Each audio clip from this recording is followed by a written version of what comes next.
10 bài tập kỳ lạ nhất mà bạn phải trải qua nếu vào quân đội. Xin chào các bạn! Khi nhìn thấy một người nào đó khoác lên mình bộ đồ quân nhân, có phải bạn cảm thấy rất ngưỡng mộ phải không nào? Thực chất, việc trở thành một người lính không phải là chuyện dễ dàng đâu nhé. Để có thể đứng vào hàng ngũ những người lính tinh nhuệ nhất, bạn phải trải qua những bài tập huấn luyện không phải dạng vừa đâu, thậm chí nó còn là địa ngục trần gian. Các bạn đừng nghĩ vào quân đội chỉ cần tập những bài tập như bắn súng, hít đất, chạy nhảy vân vân, chúng thương quá rồi nhé. Chắc chắn sau khi xem video 10 bài tập kỳ lạ nhất mà bạn phải trải qua nếu vào quân đội, các bạn sẽ ngộ ra rằng cuộc đời không màu hồng như chúng ta thường tưởng. 10 bài tập kỳ lạ nhất mà bạn phải trải qua nếu vào quân đội. Mỹ, Hàn Quốc huấn luyện giữa mùa đông. Mỹ và Hàn Quốc là hai nước đã tiến hành cuộc tập trận mùa đông chung từ năm 2013 nhằm tăng cường khả năng chiến đấu ở nhiệt độ dưới 0 độ C.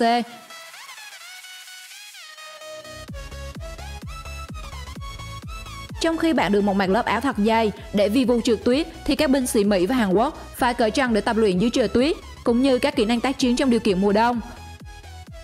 Mục đích của cuộc tập trận này nhằm tăng cường khả năng chiến đấu của thủy quân lục chiến Hàn Quốc và Mỹ trong điều kiện chiến tranh mùa đông. Khi nhiệt độ giảm xuống âm 20 độ C, các bạn cảm thấy mình có khả năng chống chịu được trong môi trường băng giá thế này không?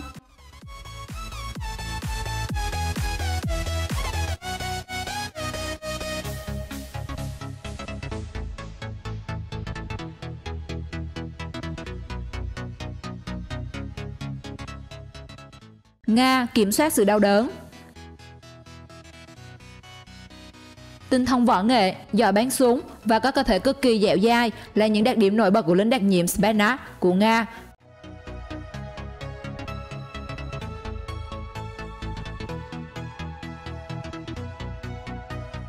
Không phải tự nhiên mà họ sở hữu được các yếu tố đó, bởi mỗi người lính đặc nhiệm Spetsnaz đều phải trải qua quá trình huấn luyện cực kỳ gian khổ, từ việc luyện tập trên thao trường cho đến các trận chiến gia đình như thật.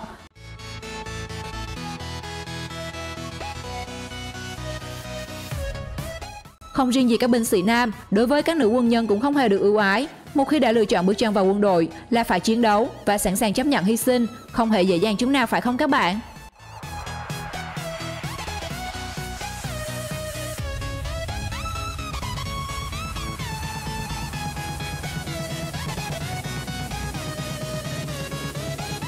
Anh chạy trên bùn lầy. Được thiết kế để cải thiện thể lực, sức mạnh và tinh thần đồng đội, bài tập chạy trên bùn được coi là bài huấn luyện kinh khủng nhất mà bất kỳ một người lính nào của lực lượng thủy quân lục chiến của Anh đều phải trải qua trong chương trình huấn luyện kéo dài 32 tuần.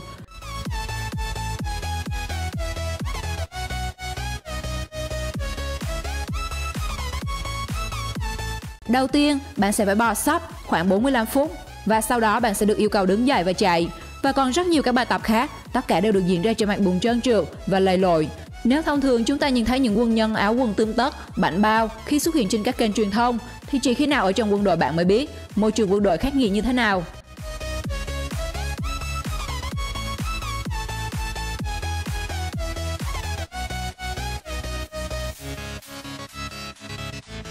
Triều Tiên, chương trình huấn luyện của lực lượng đặc nhiệm Storm Corps. Bắc Triều Tiên vốn dĩ là một đất nước đầy bí ẩn, bao gồm các lực lượng đặc biệt của quốc gia này, đặc biệt hơn cả là đội quân mang tên Storm Corps. Triều Tiên thường xuyên lớn tiếng khẳng định về sự dũng cảm và siêu đẳng của quân đội này. Vậy đã bao giờ bạn thắc mắc đội quân tinh nhuệ của Triều Tiên như thế nào chưa?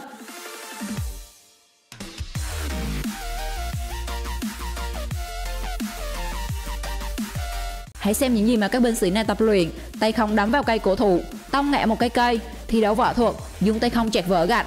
Đây là bài tập dành cho những người lính đặc nhiệm. Chúng tôi khuyến cáo các bạn không nên thử dưới mọi hình thức.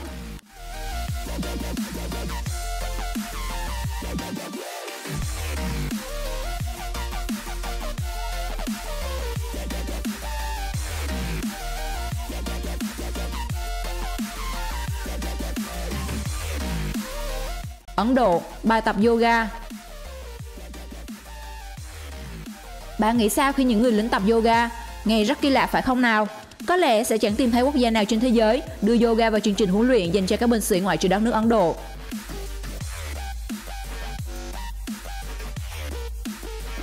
Không khó để hiểu được vì sao quốc gia này lại làm vậy. Đơn giản vì Ấn Độ là cái nôi của yoga và môn thể thao này cũng phát huy rất nhiều lợi ích trong việc giữ gìn sức khỏe cho người tập.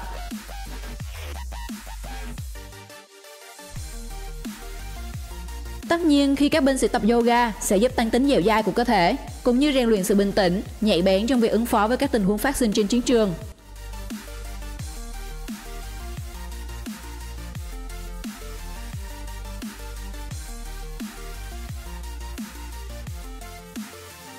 Đài Loan, đường tới thiên đàng. Nghe cái tên thôi thì rất mị miều đúng không nào? Nhưng chắc nó đã không làm ít anh chiến sĩ phải cảm thấy hối hận khi lựa chọn bước chân vào quân đội. Bài thử nghiệm Đường tới thiên đàng là giai đoạn cuối cùng của chương trình đào tạo chuyên sâu dành cho lực lượng Hải quân lục chiến Đài Loan.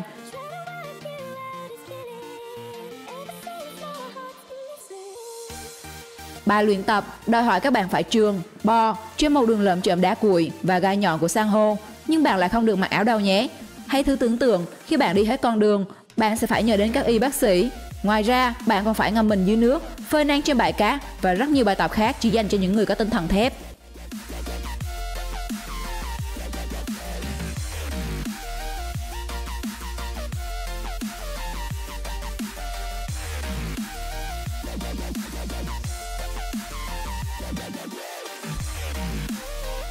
Mỹ, ao lợn.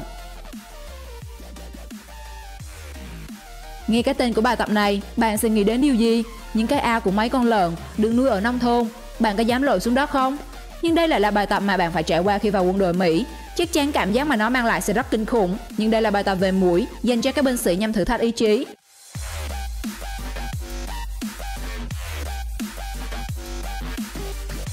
Các bạn sẽ bị ngâm mình trong một chiếc ao nước bẩn đến mức huyền thoại, được gọi là ao lợn, pig pond. Bạn phải học cách hòa mình vào cái ao này để đảm bảo mặt nước không bị xao động và lộ vị trí. Sau khi thoát khỏi ao lợn, bạn tiếp phải trải qua một bài tập khác lăn lộn với bùn lầy để tôi luyện bộ quần áo của một binh sĩ thực thụ.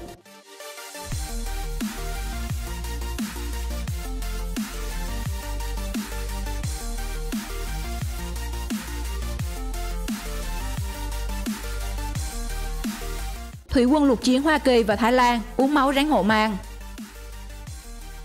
Sau khi đã trải qua những bài tập huấn luyện về tấn công và phòng thủ, giờ đây, những gì mà các binh sĩ của lực lượng thủy quân lục chiến Mỹ và Thái Lan phải làm là uống máu rắn hổ mang và ăn bò cạp. Nghe rất kinh đúng không nào?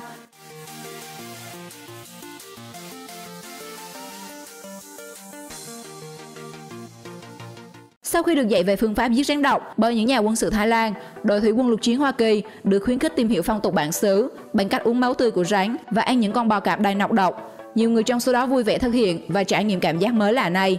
Cũng không hiểu những bài tập này nhằm mục đích gì, có lẽ là để tăng dũng khí của chiến sĩ.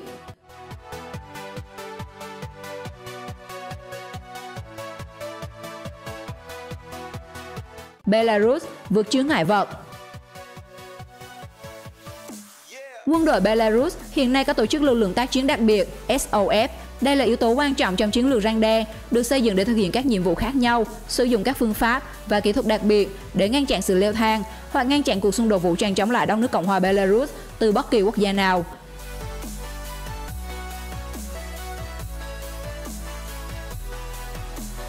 Để xứng danh là lực lượng tác chiến đặc biệt, những binh lính gia nhập SOF Belarus phải trải qua những bài tập hết sức gian khổ về thể lực, kỹ năng tác chiến như nhảy qua lửa, tắm giữa mùa đông, trượt tuyết v.v. nhằm đáp ứng nhiệm vụ tác chiến trong mọi điều kiện địa hình.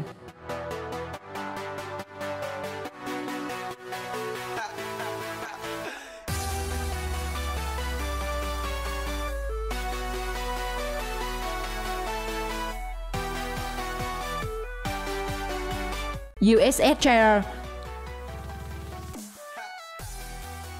Trên tàu Chair, chương trình đào tạo của Hải quân Mỹ được đánh giá thuộc hàng khó nhất trong các binh chủng. Những người có nguyện vọng gia nhập lực lượng này được cảnh báo phải chuẩn bị trước tất cả, từ thể lực cho đến kiến thức, nếu không muốn bị hành.